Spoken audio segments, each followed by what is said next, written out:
What's up, gang? Case here with our at-home strength work for Friday, July 30th. 3 sets of a core complex supersetting with 3 sets of a hinge complex. Our core complex today is built to set you up for the hinge complex. So one of the demands of hinging is being able to keep a flat back. And the way that we keep a flat back and we protect our spine is by bracing our core and getting our core to talk to our glutes and our hamstrings, because we want all that working together. So we're going to help set you up for that with the complex today. 3 by 12 weighted dead bugs, and then 3 by 12 weighted dead bugs right into 12 glute bridge marches. On that weighted dead bug, holding a moderately heavy weight, pressing it right over the sternum. We want to press through that object. So the sides of your shoulders are going to come up off the ground just a bit. That way our upper core is braced. Think about tucking that chin in a little bit so you've got a straight line down the back of that neck.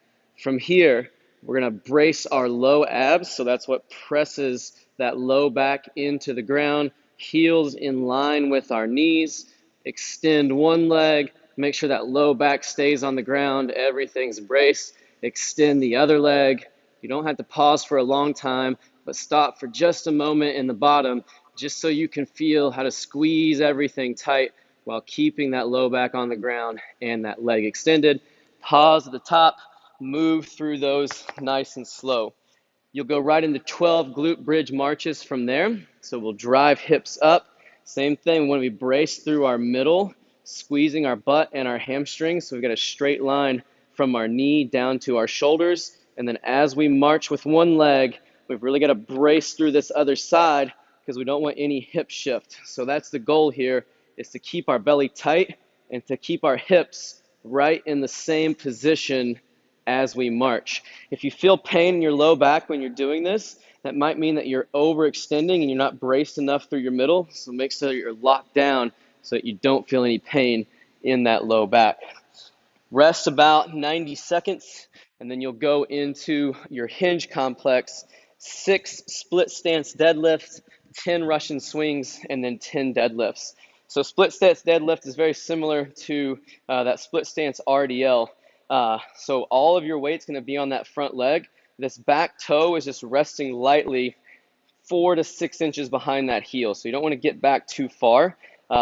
This foot is just for a little bit of added balance. So we don't want to be using that back foot to drive off of. All of the work is happening off of that front leg. Send those hips back. Front knee can bend just a little bit. And then once our fists get down to about our knee, then we're going to bend at the knee to get that bell down to mid-shin. Stand up tall and straight. Start with that RDL and then a little more knee bend in the bottom to get into that hamstring and glute with a little more range of motion than what we've been doing in prior weeks. After 6 reps per leg there, step out, feet slightly wider than hips, and we'll go into those 10 Russian swings. Fast hips, fast knees, RDL position in the bottom. At the top, try not to overextend and lean back. We see that a lot with swings. Drive those feet through the ground. Get stiff. Your arms are boards here. So you're kind of breaking down into that object, keeping that shoulder down. Don't pull with your arms. All of this motion is happening from that hip and knee extension. After those 10 swings, I like to go one head in each hand for dumbbell deadlifts. You'll go right into 10 deadlifts. Bring your feet back in a little bit so you're right under your hips, toes straight forward. Start with that RDL position, and then once we get below the knee, then we'll bend at the knee a little more to get down to mid-shin. Going through those split stance, swings, and deadlifts back to back to back nonstop. Pick a moderately heavy weight that's going to make the set difficult, but when you get to the end, you've still got a little bit left in the tank today. Good luck on our strength work, and we'll see you back soon for our Metcon.